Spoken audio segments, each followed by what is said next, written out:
નમસ્તે મિત્રો, મજામાં ને? ચાલો આજે આપણે વાત કરવાના છીએ વિશેષણના પ્રકાર અંતર્ગત સંખ્યાવાચક વિશેષણ અને તેના પેટા પ્રકારની. તે માટે હું એજ્યુસફરમાં આપ સૌનું સ્વાગત કરું છું. મિત્રો, આગળના વિડીયોમાં આપણે વિશેષણ એટલે શું, વિશેષ્ય એટલે શું અને તેના પ્રકારોની ટૂંકમાં ચર્ચા કરી છે. તે સિવાય આપણે ગુણવાચક વિશેષણ એટલે શું અને તેના મુખ્ય 3 પેટા પ્રકાર રંગવાચક વિશેષણ, સ્વાદવાચક વિશેષણ અને આકારવાચક વિશેષણની વિસ્તારથી માહિતી મેળવી છે. આજના વિડીયોમાં આપણે સંખ્યાવાચક વિશેષણ એટલે શું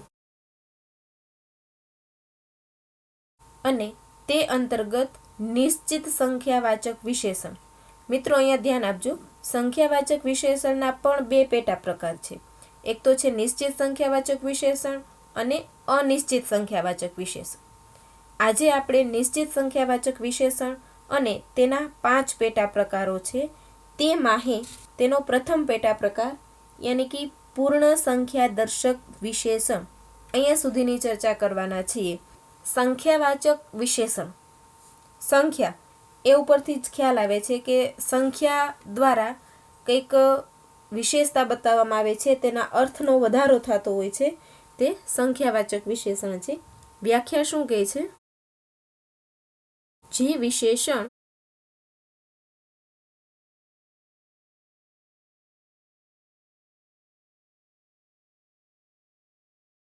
વિશેષ્યની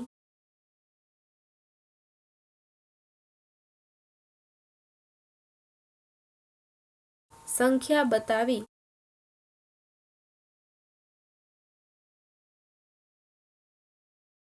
તેના અર્થમાં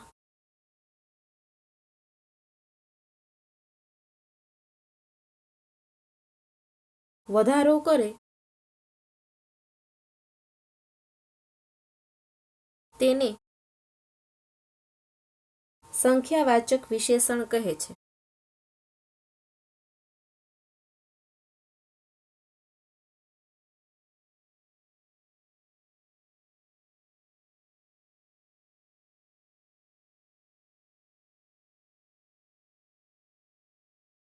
જે વિશેષણ વિશેષ્યની સંખ્યા બતાવી, વિશેષ્ય એટલે શું તે આપણને ખ્યાલ છે, તો કે વિશેષણ છે વિશેષ્યની સંખ્યા બતાવી અને તેના અર્થમાં વધારો કરે છે, તેને સંખ્યાવાચક વિશેષણ કહેવાય છે.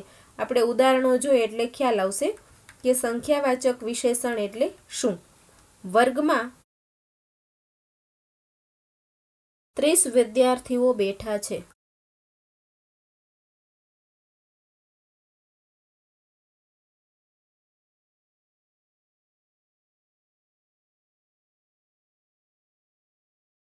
અહીંયા માત્ર એમ કીધું હોય કે વર્ગમાં વિદ્યાર્થીઓ બેઠા છે તો પણ ચાલે, પરંતુ અહીંયા વિશેષ્ય છે વિદ્યાર્થીઓ છે, તો વિશેષ્યની સંખ્યા બતાવી છે. કેટલા? તો કે 30.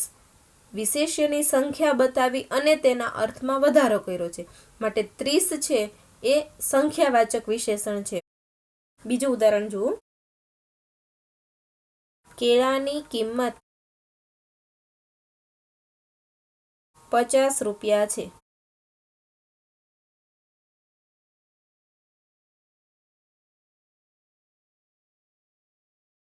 અહીંયા તમને ખ્યાલ આવી ગયો હશે કે 50 છે તે સંખ્યા બતાવે છે, માટે તે સંખ્યાવાચક વિશેષણ છે. અમારા કુટુંબમાં 6 સભ્યો છે.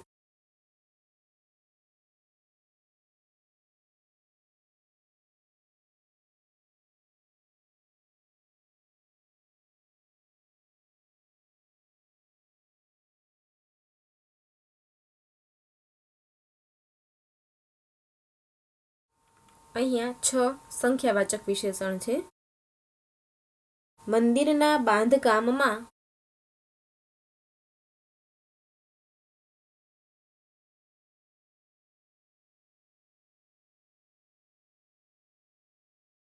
1000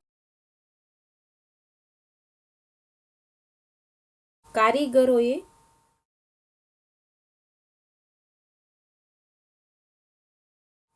કામ કર્યું હતું.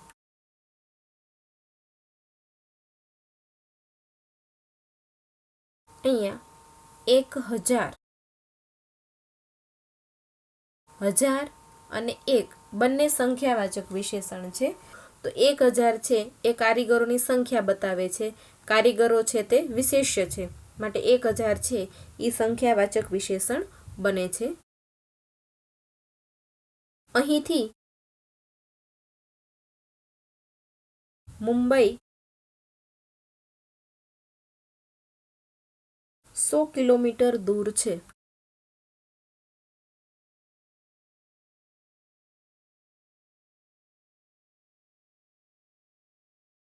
અહીંયા 100 સંખ્યા બતાવે છે, જે સંખ્યાવાચક વિશેષણ છે.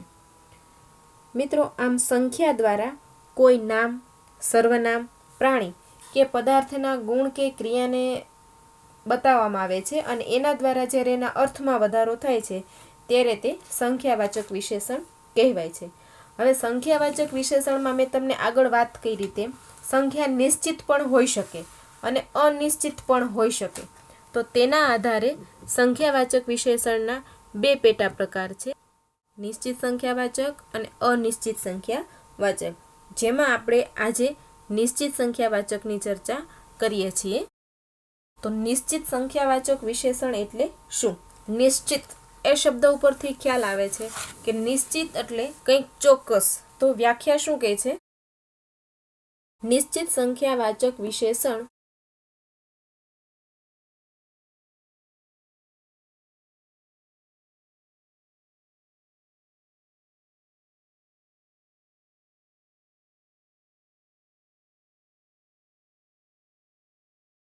વિશેષ્યની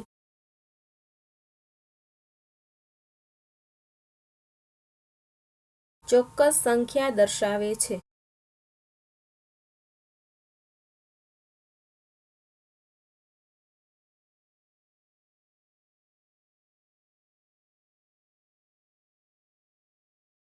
નિશ્ચિત સંખ્યાવાચક વિશેષણ વિશેષ્યની ચોક્કસ સંખ્યા દર્શાવે છે.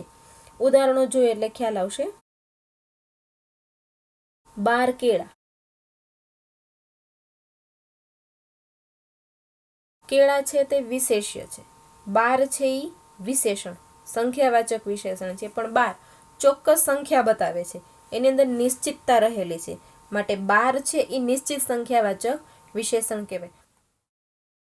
ત્રીજું ઘર. ત્રીજું સંખ્યા બતાવે છે, નિશ્ચિત ચોક્કસ છે. ત્રીજું છે એ ક્રમ બતાવે છે કે પહેલું, બીજું, ત્રીજું, ચોથું, એ ક્રમવાચક છે. પણ એ ક્રમવાચક વિશેષણ છે એ પણ નિશ્ચિત સંખ્યાવાચક વિશેષણનો પેટા પ્રકાર છે. માટે અહીંયા જ્યારે નિશ્ચિત સંખ્યાવાચક વિશેષણની આપણે વ્યાખ્યા સમજીએ છીએ ત્યારે ત્રીજું એ ચોક્કસ સંખ્યા બતાવે છે. ત્રીજું ઘર, ઘર છે એ વિશેષ્ય છે, ત્રીજું છે એ એનું વિશેષણ છે. એક માથું.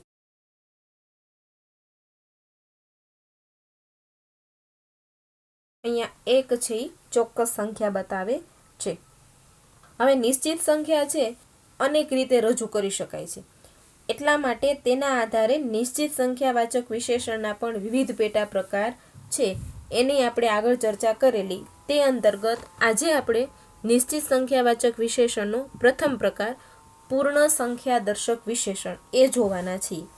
હવે અહીંયા સંખ્યાની વાત આવે છે એટલે થોડોક એવો ગણિતનો ભાગ પણ આવે છે કે પૂર્ણ સંખ્યા, અપૂર્ણ સંખ્યા, ક્રમવાચક વિશે. તો આ છે એ ગણિતની અંદર આવતા શબ્દો છે. સંખ્યા છે એ ગણિતનો એક ભાગ છે, પણ અહીંયા જ્યારે વિશેષણની ચર્ચા કરીએ છીએ ત્યારે પૂર્ણ સંખ્યા દર્શક વિશેષણ એટલે શું?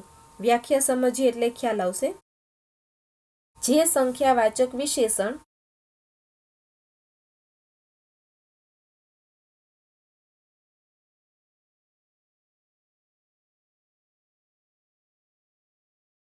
વિશેષ્યની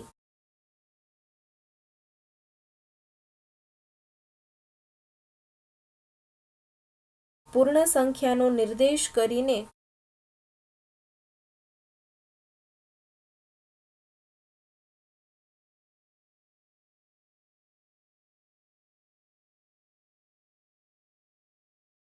તેની વિશેષતા બતાવે છે.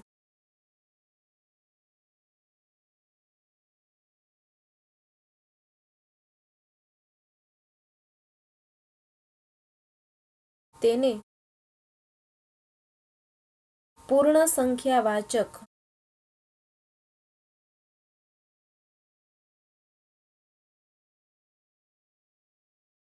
વિશેષણ કહેવામાં આવે છે.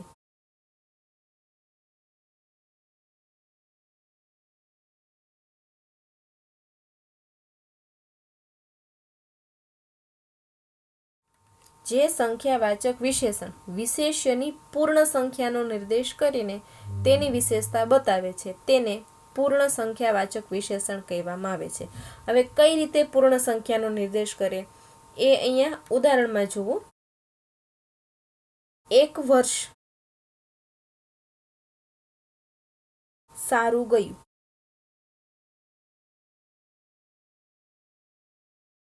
જો અહીંયા એક છે એ પૂર્ણ સંખ્યા બતાવે છે માટે એક વર્ષ સારું ગયું. વર્ષ છે એ વિશેષ્ય છે તો એનો પૂર્ણ સંખ્યા બતાવી અને એની વિશેષતા બતાવે છે માટે એક છે એ પૂર્ણ સંખ્યાવાચક વિશેષણ છે. બીજું ઉદાહરણ જુઓ. મહેશ 3 દિવસ પછી અમદાવાદ જશે.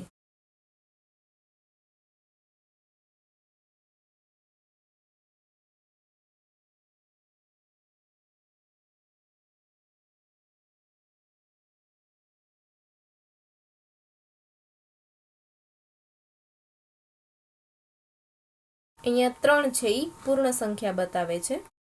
તેણે 10મા ધોરણમાં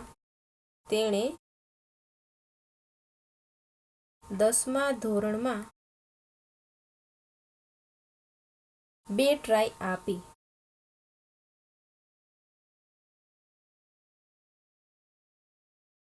અહીંયા 2 છે એ પૂર્ણ સંખ્યા છે. રોનક 5 વર્ષનો છે.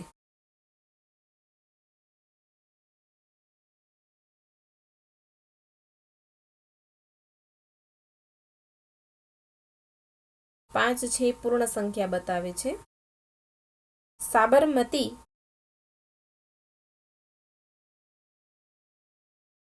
એક્સપ્રેસ 10 વાગ્યે ઉપડશે. અહીંયા 10 છે તે પૂર્ણ સંખ્યા દર્શક વિશેષણ છે.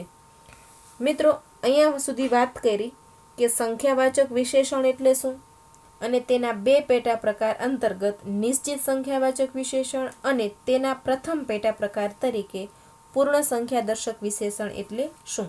મિત્રો જો આ વિડીયો તમને ગમ્યો હોય તો જરૂર લાઈક કરો અને તમારા મિત્રોને પણ શેર કરો.